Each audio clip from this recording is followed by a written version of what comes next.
free world. Yeah. My hitters be moving and shaking and stay out the streets. Yeah. Your hitters be hating, your hitters be looking so weak. Yeah. My hitters be moving and shaking and stay out the streets. Yeah. Your hitters be hating, your hitters be looking so. Snuff the shooter, snuff the looter, snuff the booster, snuff the money mover. Snuff the hater, snuff the player, snuff your hairline, tape up and shape up. Hail to the culture. Welcome back, people, to another episode of your favorite Redskins podcast. As always, it's your host, Bryce, joined by my man, Rome. Rome, what up, bro? What's good, man? Ain't that much, man. Not much. Some good news for us to jump into today. Definitely some things to talk about, man. So let's get right to it with the schedule release. A lot of noise has been made since the Redskins released their schedule. I've seen predictions all over the place, but it's time for me and Rome to give ours. Rome, let's start with you, man. What do you see for the schedule before we start getting into game to game, man? What do you see for the record prediction?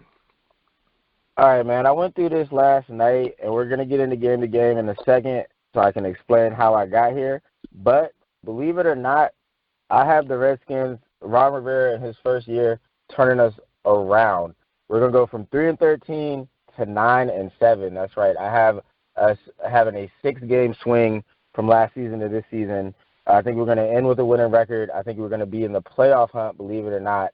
The end of the schedule gets a little murky, so will we make the playoffs? I'll let you guys know in a second. But I'm going with 9-7, man. That was my prediction for the 2020 season. Well, I'll say one thing. I love to hear that because I don't think I have quite that much confidence. But you know what, man? I'm right with you, honestly. And I think my prediction, once we get in the game, you'll see how my prediction can go one of two ways. But right now, man, I'm gonna be a game below you, man. I'm gonna go with 8-8. I do see Ryan coming around and turning things around, but I don't know if we'll be able to get to the winning side of the record, but you never know how the pendulum swings. We could definitely make that happen, winning a couple of these games that I'm on the fence about. So let's jump into the actual schedule, man. Game 1, September 13th, we open up with a division matchup. We open up with the Philadelphia Eagles. We're at home. Rome, how do you see that game playing out? That's going to be a big one to start the season, the first game of the Rivera era. Now, I know a lot of people have us losing this game. The Eagles were in first last season. We were in last season. So off the top, it would just seem like an easy victory for the Eagles. Anybody who follows football, especially the NFC East, will know that things change every year. Division games are very unpredictable. So with this first game, I'm actually going to go with a surprise W for the Redskins. I think we're going to pack out FedEx Field as much as possible given the COVID situation. And I think there will be a lot of Redskins fans there, as much as there can be, screaming, going wild. I think we shock the Eagles with a late victory over Philly and start the season 1-0. Wow. You know what, man? I don't think that's too far out of the realm of possibilities. One reason is because I think Dwayne Haskins had a hell of a game against Philly last year in our second time playing them. And I don't know. I mean, that to me, that's cause for some optimism. I think that'll be a close game. I think that the edge that we could have and the edge that we have not been used to is a home field advantage. I mean, you know how us Skins fans go. We're gonna show out for this new regime. And I think that first game, maybe it might not be like this all season, but I think that first game versus Philly, I think FedEx is gonna be rocking. And I could definitely see the Skins pulling that one out. I've got us splitting against Philly, so when the one we're to win, I think this would be the most likely game we get from them. So I also have us getting a W in that first game. Yes. And this is not to say that I don't think Philly is going to be a good team. I think they're going to be solid. I just, like you said, I think if there's any time for the Redskins to get one against the Eagles, it'll be in that Week 1 game. But jumping to the Week 2 game against the Arizona Cardinals, this is a game that I have marked down that I'm very excited for because it's the first time we'll get to see Kyler Murray against Dwayne Haskins. And I'm very excited for this game. I'm on record as saying that I believe Haskins will project as a better pro quarterback than Kyler Murray will. But I got to say, in this game, all the cards are on, or all the favor goes towards Kyler Murray for sure. He's got the better weapons. He'll be at home. I'm taking the Cardinals to win that game, and after week 2, I believe the Redskins will be 1-1. Yeah, man, I've actually gone on the other side of this game, and I do believe that the Redskins will be able to pull this out. The reason being is because I think that the Redskins' improved defense, especially defensive line, will be able to contain Kyler Murray and inside the pocket. I do like Kyler Murray, but I think if you can keep him in the pocket, he's far less of a threat. Once he gets out that pocket, he finds guys he's got crazy vision, he's got great mobility, he finds guys easily. I think we can keep him in that pocket. I think the Skins could see themselves getting a W, and I also view that as one of the easier games on the schedule. Although I know a lot of people see the Cardinals as one of those teams that could really shock folks. I don't see them as that yet, and I think the Skins get that. And on my schedule, we're starting off the season 2-0. Okay. All right, let's go ahead to this Cleveland game. We got to go out to the Cleveland Browns. This game very much reminded me of the Cardinals game. I think the Redskins will be in both games, but because they're on the road, because it's early in the season, I just feel like these offenses, regardless of how good our defense will be, these offenses are going to put up just a little bit too many points. I don't know if Dwayne can score more than 3 touchdowns consistently with the cast that he's going to have. So I'm actually going to take the Browns in the Week 3 game, and I have the Redskins falling to 1-2 in the beginning of the season. Okay. So I actually have the Redskins defeating the Browns. I think that the Browns are a team that the Skins match up pretty well against, honestly, especially when you hold up our defense to their offensive line, which I know they've tried to improve, but I'm still not sold on it. They're going to have a rookie tackle. We're going to have straight dogs coming off the edge. Hey, I like our chances against the Browns. I'm not sold on Baker Mayfield. His season last year it was pretty bad, to be honest. It was actually very bad. I'm surprised it's not getting that publicity for being a bad season like some other quarterbacks, namely Jameis Winston. But Baker had a bad season, and if he doesn't turn that around, I don't see how the Browns are going to be a very competitive team this year. I got the Skins winning that, and I got to start the season 3-0. Tons of hype surrounding us once we do that, as always. But I think we come out really, really hot, looking like start getting those pundits talking about it on Sundays. Okay. So the next game on the schedule is the Beltway battle, man. Us DMV guys, we love to see the Orioles and the Nationals. We love to see the Redskins and the Ravens. And this will be a regular season game, which will count, which we don't always get to see. We always get the preseason game, which is normally just the guys trying to make the team. But we got Lamar Jackson, man. He's going to be going off, reigning MVP, man. I honestly believe our defense will contain Lamar Jackson. Yes, I am saying that. We will contain Lamar Jackson, but we will not beat Lamar Jackson. Lamar Jackson will pull out some magic out of his hat, and I think it'll be a close game. It could even go into overtime, but I do think the Ravens will find a way to pull that one out. And after the first month of the season, I have the Redskins at 1-4. People will probably be panicking a little bit, be a little bit of drama going on. But remember, we're ending at 9-7, so stick with me. Nice. Yeah, this Beltway battle, man. I think this game right here starts the Skins' first losing streak of the season. I think this game could get dark for us. Lamar Jackson last year, he proved that he's a bona fide star, and I think he only builds on that this season. I think he only improves as a passer. They got more weapons around him. And I think the Ravens end up doing us dirty in the Beltway battle, and that starts, in my opinion, a pretty bad losing streak for the Skins. But let's see how far they slide. Moving to the next week, we got the Los Angeles Rams, Sean McVay coming back home to FedEx. I wonder if he'll put on. You know Sean McVay's style, man. He's gonna try to light up the scoreboard. But I wonder if he'll be successful. How do you have that game coming out, man? I actually think the Redskins will steal this one. I think the Rams will look better on paper. I think they're got to come across the country because we have them at home. I think they'll be a little jet lagged, and I think we come up on one, man. I think the Redskins will go 1-4 in the beginning, and that'll give them a little bit of a motivation. Ron will get these guys on the right track. We'll lose a couple close games, and then we'll steal this one against the Rams. And it's funny that you're mentioning a losing streak because I honestly think we're going to go on a pretty hot winning streak for this middle part of the season. So this is about to get real good, man. How do you think this Rams game is going to play out? Yeah, I see this being the second game of our losing streak, man. I do not see us getting the Rams. Mainly because, okay, for one, Sean McVay knows a lot of our guys. There's a lot of holdovers on our team still from when he was here. I think that will play a small factor. I also just think that the nature of the Rams' offense over these last few years has been hard to contain. I actually see Jared Goff having a resurgent year this year. I know a lot of people are down on him, but I'm not. I think he's going to come back pretty strong. And I don't think we'll be able to pull that one out. I think that gives us that second game on our losing streak, and now I have us at 2-3. So moving right along, man, we go right back to the division.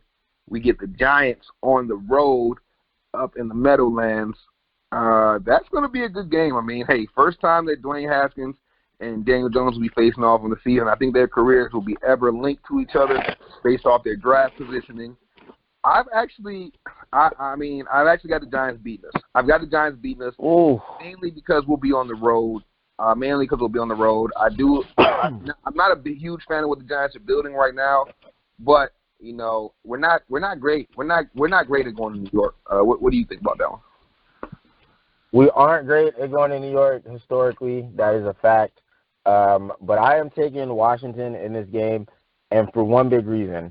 Dwayne Haskins' first game action, no, he did not get to start, but his first game action in the NFL was in New York, a place that is near and dear to him, a place that he probably has a little bit of a grudge against for not drafting him. So this season, it'll be Dwayne's team. He'll have like 5 or so games, I believe, before we even play the Giants. So he'll be in some type of rhythm, some type of groove. And this is a revenge game for Dwayne. I'm expecting big things and big numbers to be put up by Dwayne in this game. I'm taking the Redskins to beat the Giants. Also, in part, because I just don't think the Giants are going to be very good this year. I think they're completely squandered Saquon Barkley, and I think they're going to have a horrible, horrible season. We can get into that another time. But, yeah, I'm taking the Redskins over the Giants. Yeah, no doubt. Next episode, we'll be coming live with some NFC East predictions. So make sure you guys get prepared for that.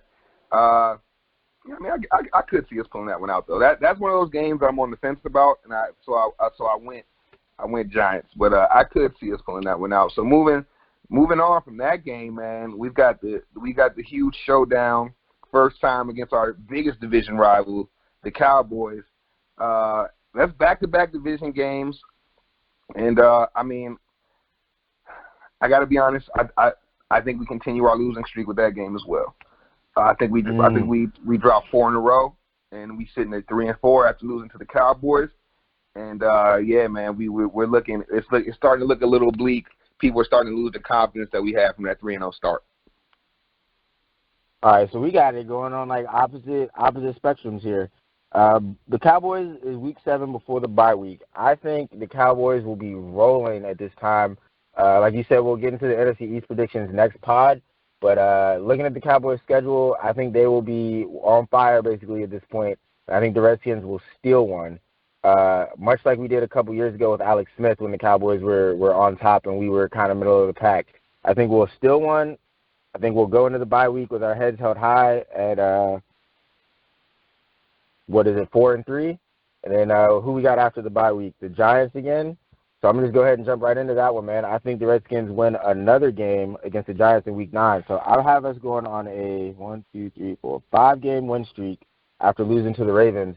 I really think this middle part of the season is gonna be big for the Redskins. I think people will start cheering on Ron. I think the pundits and the national media will start gravitating towards us, and we'll start to get a lot of that spotlight. But you mentioned how hard of a time we have when we go to New York. What are you thinking about that Week 9 matchup when the Giants have to come to D.C.? Oh yeah, I think we handle them pretty easy when they come to DC. And I think one thing that we'll be keeping track of is I think we start to get that home field advantage back a little bit at FedEx. That's one of my main predictions of the season. I think Redskins Nation starts to show face a little bit with Ron Rivera and Dwayne Haskins running the show now. And I said, I do see us getting that W. I do see us getting that W against the Giants when we see them again. Now, I also believe that we've got a nice little three-pack of W's in our forecast after we take that loss to the Cowboys. So I think this is where we start to gain a few of those games back. We get that first W start with the Giants, and then very next week we turn around to face the Lions. I think that's another W, man. I'm not really concerned with the Lions. Matt Patricia, man, I don't know, man. This guy hasn't really impressed me too much. Yeah, I'm not too worried about the Lions either. They might have Matt Stafford this go around, but I'm still not too worried about them. I think we'll definitely take that game against the Lions in Week 10, so we're in agreement there. And you said you think we're going to get a little three-pack of W's, so let's just go ahead and jump to that Bengals game, which is Week 11. I agree there. I think we take down Joe Burrow and the little Cincinnati Bengals. I think they're going to be a hot mess this season. So that puts me at 6-game winning streak. So I think after the loss of the Ravens, we're going a 6-game winning streak, and that leads us into the Thanksgiving game against the Dallas Cowboys, who, again, I think will be a really good team and a really contending team. And this is our only primetime game, our only national televised game of the season. We should mention that. There's no Monday night football games, thank God. No Sunday night games and no Thursday night games. So the Thanksgiving game is going to be our only national televised game. I think our guys are going to get up for that. I think we're going to be the hottest team in the league at that point, and I think we will shock the Cowboys again. That's right. I'm calling it now. We sweep Dallas this season. We beat them on Thanksgiving, and the entire nation is talking about the Washington Redskins as the class of the NFC East at the Thanksgiving point of the NFL season. Now that would be lit, and you know how we get that week before we face them dudes. We want Dallas. Rome, I'm in agreement with you, man. We get that W on Thanksgiving, I think in dramatic fashion.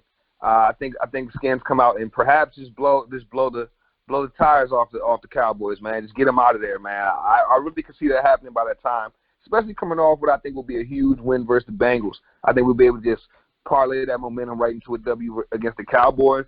Although it definitely will not be an easy game, but I do see us, completing that we're getting the fourth game on this winning streak. You know what I mean? So yeah, I see that happen.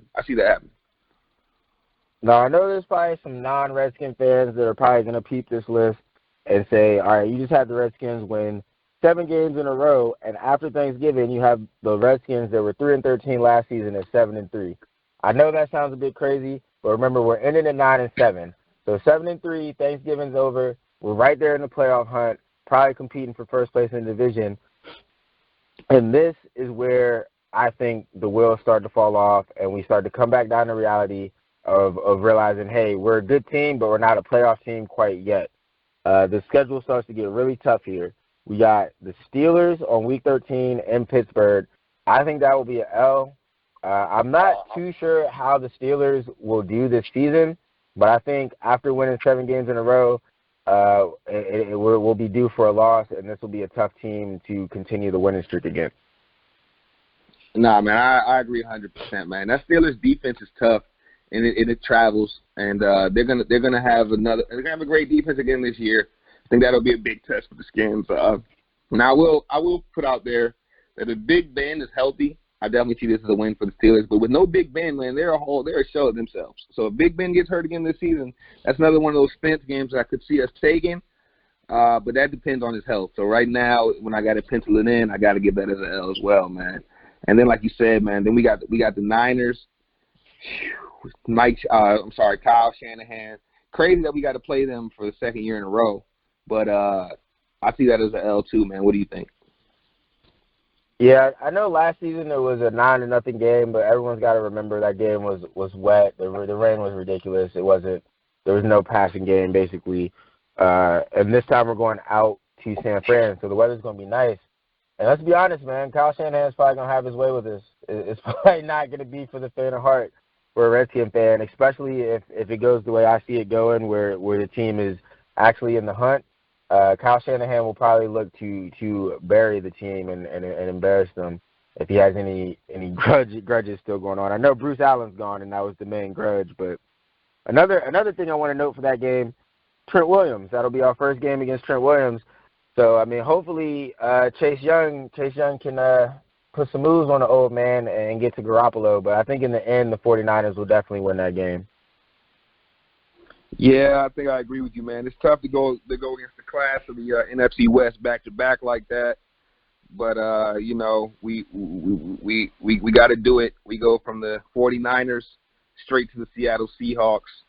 Man, that's a real tough patch on the schedule. And it's another L. I have us taking another L right there. I mean, we coming all the way back down from our high horse, getting 4 games in a row, and it leaves us back at 7-7 with 2 games remaining. Yeah, man, I'm right there with you. We'll probably take an L to the Seahawks, and on my schedule, that'll put us at 8-6 with 2 games left. So, I mean, what are you thinking, man? Like, we're right there. Are they gonna make a little playoff push? Up after the Seahawks is the Panthers. The Panthers at home. So, what are you thinking about that one? And you know what I think about that. We getting that W, man. We beat them last year, and this time we coming back with some intel. Not only do we have Ron Rivera, the coach that coached probably 75% of the players still on that team, but we also have Kyle Allen. And if Kyle Allen can give us any intel, it's definitely on those receivers, definitely on those tight ends. You know what I mean? He knows those guys better than anybody. So I think going in with that, you know, alone, we got a little bit of an advantage. On top of that, the guys will be ready to fight for their head coach. So I definitely see us winning the Panthers matchup. Yeah, man, I'm in agreement there. I think that'll be our first win after the Thanksgiving game. And sadly, I think it'll be our last win of the season. On my list, that'll put us at 9 wins. And then the final game is against the Eagles. I don't want to give away any spoilers because we are going to get to the NFC East next pod. But I think this will be for the division, and I think the Eagles will take this one at home in the rematch. What are your thoughts? You said earlier we split with the Eagles, so you got us getting the L here? Yep. I got us taking the L here, taking our record on the season to 500. I just don't see us sweeping the Eagles this season, man. I think they're a little too tough of a team to get swept. And but I still think it's a move in the right direction to beat them, to split with them that season. And I think that sitting at 8-8, we'll look back at the season as definitely a positive season. We'll see a ton of growth from Dwayne Haskins, and we'll see a culture really starting to form with this Rivera era that we could be proud of. Yeah, man, I agree there. Some quick things I want to point out though from my prediction list.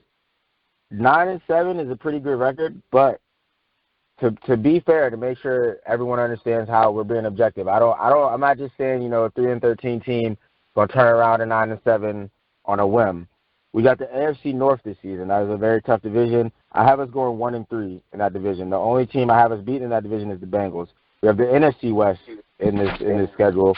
Another very tough division. I have us going 1-3 in. The only team I have us beaten, in the NFC West was the Rams, and that was in a surprise win. So that could go either way.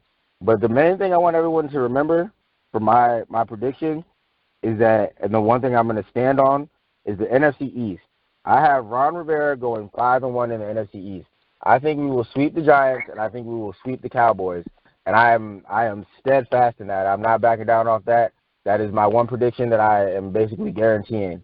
I do not see the Redskins splitting with every team. I see the Eagles beating us once, and I see a split, and I see us beating both the Giants and the Cowboys both times that we play them.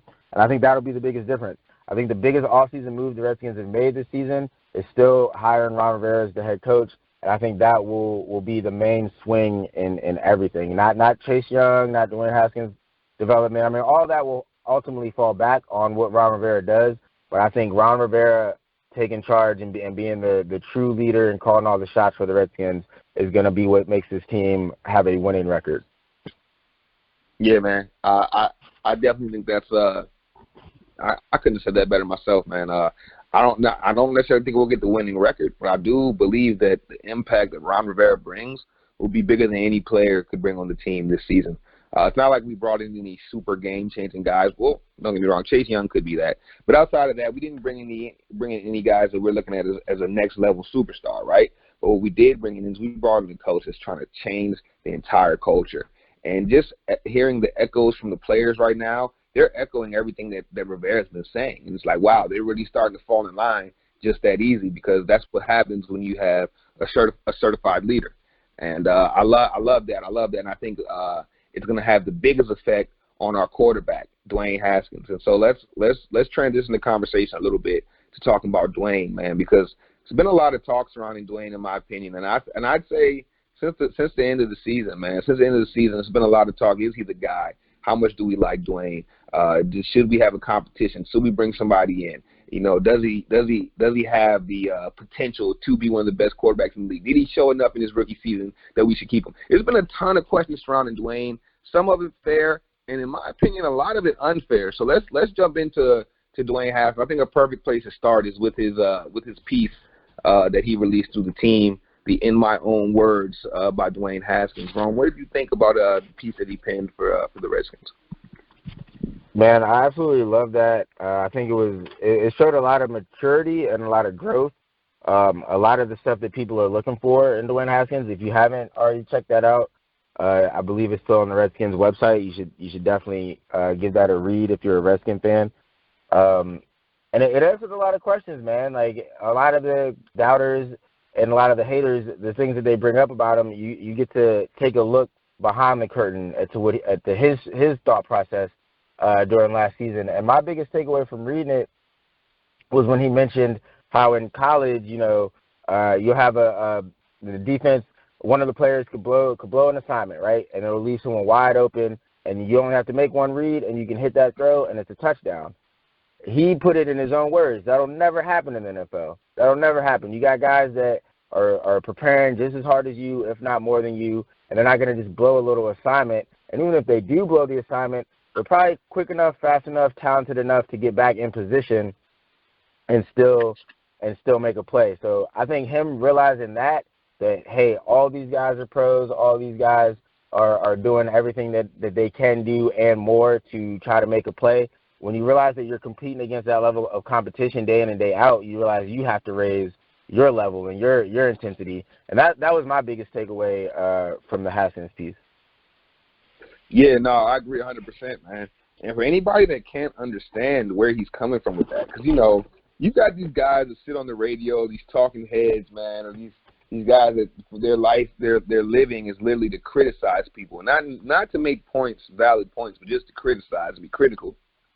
They might look at that and say, oh, how can you be an NFL quarterback doing this, making that, and you don't understand how hard you have to work. That's what they're going to say. But anybody that's a human being that's been put in a new situation has had to adjust. Nobody goes into a new situation knowing what to expect or understanding the situation fully in and out. And I feel like that's what Dwayne was kind of explaining. Like, look, I was coming to a new situation, a whole new thing. I didn't really know what to expect, but now I do.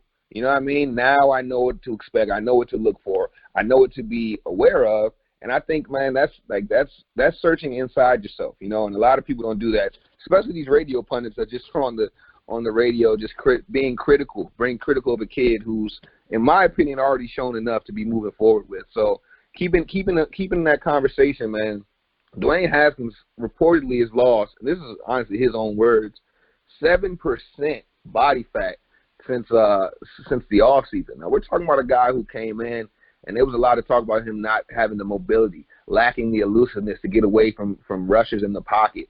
I think in his first year he proved that was a false narrative, and now he's lost 7% body fat. Rome, what is that telling you?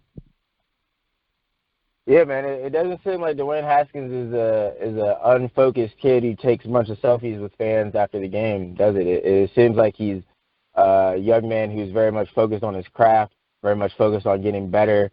And this is just his first real NFL offseason, and it's not even a full one given the COVID situation. So if he's finding this time to work this hard, most of it on his own terms, under his own willpower, not even having to do it with the team. That says a lot. That says a lot about a leader and leaderships. And to your point about, a lot of our local talking heads and talking pundits, it's just hate, man. It's just unnecessarily bashing a guy because I guess that's what they're used to in this culture when it comes to the Redskins. But in my mind, Haskins and Ron are tearing that mold down. I don't see how these guys can be so judgmental of Haskins. It's almost like they're just purposely not paying attention to the work that is being put in, which is crazy to me because I see it. Yeah, and at this point, if you don't see it, you're just gonna be blindsided. And I just don't want to hear none of those pundits, especially the ones that have been super critical. They know who they are. I think Dwayne Haskins even blocked some guys on Twitter. I don't know if it was rightful or not with all of them, but he's hearing some of the chatter. But look, there's no coming back. Once you make the prediction that you don't think Dwayne Haskins is worthy, that you think we should have brought in Tua, that you think all this stuff should have happened, ain't no going back when Dwayne proves you wrong. I think another interesting tidbit of information is that Dwayne was asked about all the Tua talk leading up to the draft and how it made him feel. And he came out and said that, look, Ron Rivera told me to trust him, and that's what I did, and now we are where we are, and I'm the leader of this team. And think about that. I mean, Ron Rivera told him that before all this was going on to trust him. That's a certain level of, I guess, like belief that maybe we didn't really know Ron had in Dwayne, but it makes me feel good about the pairing. Yeah, definitely, man. I think a lot of the Tua stuff was smoke, and what Dwayne said kind of shed a light on that. I think Ron's the head coach. He's got to play the game. You got the number 2 overall pick. You need to generate some interest. Maybe a team would have been willing to give up their whole draft to come get Tua had they really believed the Redskins were going to take Tua. And telling Dwayne, trust me, like that's a good relationship between a quarterback and a coach, because Dwayne's got to understand Ron's job is for the whole team. It's not necessarily to coddle one player. And I don't think he did that. I think he was very open and honest about how this works. And, I'm sure they looked at Tua like any team would have looked at Tua and thought about it. But, ultimately they decided Dwayne's our guy. We'll go with Chase. No one offered us enough picks to move down. So it is what it is, man. I think a lot of people took that as – well, a lot of pundits tried to run with it like the Redskins were really interested in Tua. But, here at Health to the Culture, we're a little bit smarter than that. Yes, sir. We can see through the smoke and held to the culture, man. If you can't see through the smoke, you got to get your smoke-free goggles. Hey, you know who doesn't have these smoke-free goggles? I think you know. It's a guy that I think we dodged a bullet on. That's Quinton Dunbar, man. Quinton Dunbar in the news for something you just don't want to be in the news for, and that is Quinton Dunbar, along with Giants cornerback DeAndre Baker, were arrested on suspicion of committing armed robbery. That is not a light charge. To me, it sounds like, that's a felony. Not a good look, man. Not a good look for a guy like Dunbar who was on the way to getting some big money, man. What were your thoughts when you heard this? All right, before I give my thoughts, just to be fair, their lawyers did say that there's witnesses that say that they weren't involved in the actual robbery, but according to the police report, they were the ones that did it and had the semi-automatic weapons when they stole, I think, over $60,000 worth of watches, is what the police report said. So obviously we'll let the legal system play itself out or whatever. But the way I feel about this and my thoughts on it, man, is I hate to see it. I hate to see 2 young black dudes who have a chance to make real money involved in anything like this, whether they're guilty, innocent, whatever. The statute of where they're at in life, you don't need to be involved in this. You know what I'm saying? Like, your name should not come up at all. Like, it shouldn't be in the police report as the person who did it, as the person it was done to, or even as a witness, bruh. Like, you should be so far away from this as an NFL player, especially DeAndre Baker, man. Like, he was a first-round pick, I believe. Like, y'all have futures. Like Dunbar just signed with the Seahawks. I know he probably wasn't going to make big money, but he had a chance to make more money than most Americans. So, it just seems like an opportunity wasted. I don't think that their careers will be over. The NFL is definitely forgiving players for a lot worse than what they're being accused of right now. So they might get to play again at some point, but this is not a good look for either one of them, and it's definitely going to hurt their pockets at the end of the day. Definitely, man. Not a good look for either of them. I think that with DeAndre Baker, you talking about a first-round pick, so you know this guy has at least touched some mils. He's touched some M's. He's touched some millions in the NFL. But for a guy like Quinton Dunbar, you know, he's been playing his contract he signed, I think what it was like 4 years, $3.5 million or something like that a few years ago. I don't know. It wasn't a huge deal. And you know, Quinton Dunbar had been in talks with the last regime for the Skins of getting a new contract. Didn't happen once Rivera got here, so obviously they shipped him to the Seahawks. And, you know, this is a guy that he started from the bottom, man. A wide receiver, converted to cornerback, grinded it out, made it to the top, you know, became a starter, was looking for his huge payday, got to Seattle, a place that it seemed like he kind of fits their mold for a corner. Seemed like the payday was imminent, and now, man, he just set himself so far back. And I'm just sad. I'm saddened for him because that's really my guy. I really do like Dunbar. But like we say at Hail to the Culture, man, we're strictly to the facts. And we know that right now you are always innocent until proven guilty. So let's just wish the best for these brothers, man. Let's hope that nobody was hurt, nobody was mentally really affected from that type of crazy event, you know. And let's just hope that these guys will come out better for this at the end of the day. Yeah, most definitely, man. Most definitely. You hate to see anyone waste their careers away, man. But just to keep it pushing and end it on a positive note, man, next pod we're definitely going to get into this NFC East predictions and see who's going to place where. I think we're also going to talk a little bit about our position battles because we definitely got some interesting moves on the depth chart for the Redskins that need to be chopped up here. No doubt. Redskins Nation, we're here with you guys all off season until the season ramps up. No matter what happens with these new rules, these new lockdowns, these new procedures, if the season comes, if it doesn't, man, Hail to the Culture is here with you the whole way through, and we appreciate you all for listening. If you want to listen to Hail to the Culture and other Gas podcasts and shows anytime, make sure you download the Gas Network app. Pull up your app store, type in Gas Network. It'll pop right up. Download it, give it 5 stars, and rock with the culture, man. Your hitters be hating, your hitters be looking so weak. My hitters be moving and shaking to stay out the street. Your hitters be hating, your hitters be looking so enough to show the